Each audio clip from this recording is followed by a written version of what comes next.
House of the Dragon doesn't just adapt the events of its source material, it reinterprets them, reshaping characters and plot lines to tell its own version of George Martin's story. In this video, I'm continuing to explore some of the bigger changes in the early episodes, what they are, why they matter, and how they affect the overall narrative. While this works as a standalone video, be sure to check out my previous one if you want to hear my thoughts from the very start of the series. With that being said, let's dive in. Corlys Velaryon makes his introduction in House of the Dragon by expressing his concern over the Triarchy after receiving reports that they've been eliminating pirates from the Stepstones. But based on the way he presents the threat, their alliance seems like a recent development, which isn't the case in Fire and Blood. The Triarchy was established in 96 AC, roughly 7 years before Viserys' coronation, and about a decade before he married Otto Hightower. At that time, the free cities of Lys, Myr, and Tyrosh joined forces to drive Volantis away from the disputed lands in Essos. After their victory, they formed a lasting alliance known as the Triarchy, also known in Westeros as the Kingdom of the Three Daughters.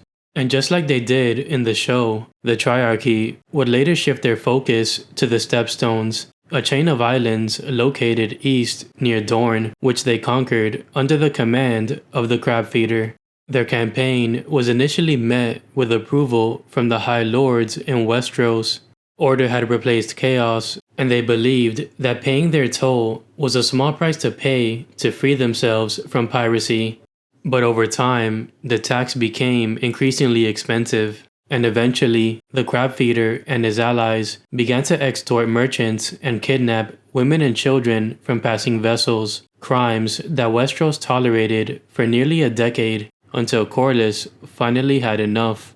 By compressing the timeline to a few months between the first two episodes, House of the Dragon not only erases the long-term effect of the Triarchy, it changes how we perceive Viserys' incompetence, and it also makes Corlys appear more impulsive than justified. Viserys ignored the growing threat of the Triarchy for about 3 years in the book canon, despite having plenty of reasons to take action. As Corlys warns in the show, the Stepstones lie in a critical shipping lane, and should they fall, Westeros would suffer as a result. According to Fire and Blood, Viserys had a tendency to maintain peace and avoid conflict, and in this case, clearly to a fault. Unlike the adaptation where he makes an attempt at diplomacy, there's no mention of Viserys taking action in the source material. Even though his sailors were being extorted, his subjects were being trafficked, and his shipping lanes were vulnerable, making his passiveness a lot more concerning. In any case, of all the lords in Westeros, Corlys suffered the most from the influence of the Triarchy. Yet, in the book canon, he endured their crimes for about 10 years under the watch of 2 different kings who did nothing about it. In other words, Corlys was more than patient, which isn't how he's portrayed in House of the Dragon, where he seems eager to go to war almost immediately. By reshaping the timeline, the show strips away years of justified frustration and built-up tension. In the end, Corlys' decision to declare war wasn't on a whim. It was the result of being ignored and forced to protect his own interests when the crown failed to do so. Another addition in House of the Dragon, one that could very well be happening behind the scenes in the book canon, but never made explicit, is Otto Hightower's quiet conspiracy with Grand Maester Mellos to push the same agenda. While the source material doesn't feature them as political allies, the show uses subtle moments like private conversations, shared glances, and unspoken agreements to suggest something deeper is at play. Early on, we see Viserys receiving medical treatment while Otto and Mellos step aside for a conversation, leaving a strong indication that they're managing the situation behind his back, perhaps even guiding his medical decisions under the guise of counsel and expertise. Later, when Emma is having birth complications, Mellos sends a messenger to make Otto aware of the situation. You would think that during a medical emergency, the king would have the privilege of knowing that his wife and son are in danger before anyone else would, but clearly he doesn't. It would seem that Otto isn't just an advisor, he's become a gatekeeper, colluding with Melos to influence Viserys from different angles. And lastly, after Emma's death, Viserys is expected to remarry, and one of his potential suitors is Laena Velaryon, daughter of Corlys, a strong political match that could have settled the tension between the crown and House Velaryon. But when Viserys mentions the idea, Otto and Melos are visibly shaken because Corlys' proposal would mean the end of their plans. And even though Melos gives sound advice in favor of House Velaryon, Otto is noticeably against it, trading glances with Melos that suggest a deeper understanding between them. All of these moments point to a subtle, ongoing collaboration, and for the most part, this concept works really well in the early parts of the show. After all, it only makes sense for Otto to have an ally in the small council, not through a grand conspiracy, but through a coordinated manipulation of Viserys. In House of the Dragon, Daemon Targaryen is banished from the capital by his brother after mocking the death of his newborn son. But in Fire and Blood, Daemon wasn't sent away. He leaves on his own after learning that Viserys had named a new heir to replace him. However, by banishing Daemon this early in the story, the show misses out on the opportunity to let him make his own character-driven decision, and here's why that matters. Daemon is one of the most explosive characters in the story, easily offended, moody, and hot-tempered, but also prideful and fiercely ambitious. Letting him walk away on his own would have been the perfect opportunity to emphasize these character traits and establish him as somebody who won't be sidelined by anyone, not even his own brother.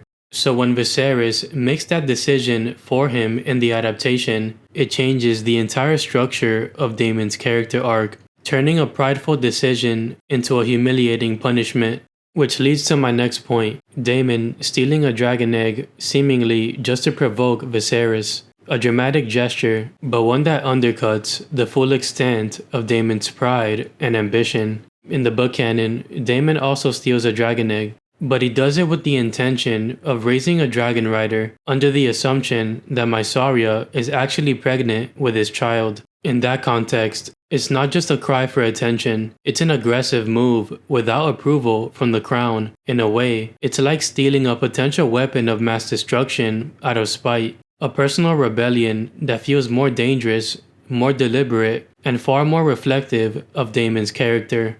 On the contrary, the show sets his character on a different path, not as someone acting on pride and ambition, but an alienated brother craving reconciliation. His actions feel less like a personal spite and more like a desperate attempt to make his way back into Viserys' life. By portraying him like this, the show adds a sense of vulnerability to his character. Daemon might be a loose cannon in House of the Dragon, but he's also framed as someone defined by his need for approval, particularly from his brother. It shifts the perception of his character from a driven, ambitious prince to someone longing to be by his brother's side, making him feel less like the self-serving force described in Fire and Blood. Now, when the showrunners ran with the dragon egg plot, they added a confrontation between Daemon and Otto at Dragonstone, which doesn't happen in the book canon, but it does serve as an effective way to characterize Otto, Viserys, and Rhaenyra in different ways.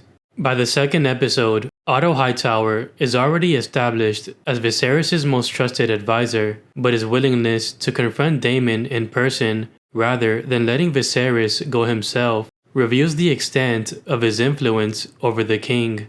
Otto isn't just trying to protect Viserys from Daemon, he's actually preventing their chances of meeting up and settling their differences, keeping Daemon isolated and Viserys more dependent on his counsel. A subtle power play that serves Otto by keeping Daemon out of the picture while tightening his grip on Viserys, leaving Viserys vulnerable and more susceptible to Otto's influence. On the other hand, Viserys isn't half as domineering or confrontational as Otto, often to the detriment of his own authority, and in this case, It meant letting Otto take command in what could have been a personal matter to settle between brothers. Yet, it's still odd that Viserys never questions whether Otto can actually reason with Daemon. It's pretty evident, even in the show, that they can't stand each other, and had Rhaenyra not shown up to save the day, Otto might have been killed. A telling moment that once again highlights Viserys' incompetence as a ruler by failing to read the room and nearly sparking a major conflict between his brother and his most trusted advisor. Meanwhile, Rhaenyra is still trying to find her place in a world that doesn't seem to take her seriously. Earlier in the episode, she proposes a plan to deal with the Triarchy, only to be dismissed by her father and ignored by the rest of the council. Later, Rhaenyra gets a harsh reality check from Rhaenys, who reminds her exactly how the realm treats women who are in a position to seize power for themselves. So when she hears about Daemon's rebellion on Dragonstone, she doesn't wait for anyone else's approval. She takes matters into her own hands, determined to prove that she's capable of holding power and carrying her own weight. After 2 episodes, House of the Dragon had already established itself as unique from the source material. Through altered timelines, added scenes, and character-driven changes, the show redefines entire plot points such as the Triarchy and changes how we see characters like Daemon, Rhaenyra, Otto, and Viserys. As the series progresses, those changes will continue to shape its own story, as I'll discuss in future videos. But in any case, that's it for me. Let me know your thoughts in the comments, and if you enjoyed this video, be sure to leave a like and subscribe for more content like this. Peace.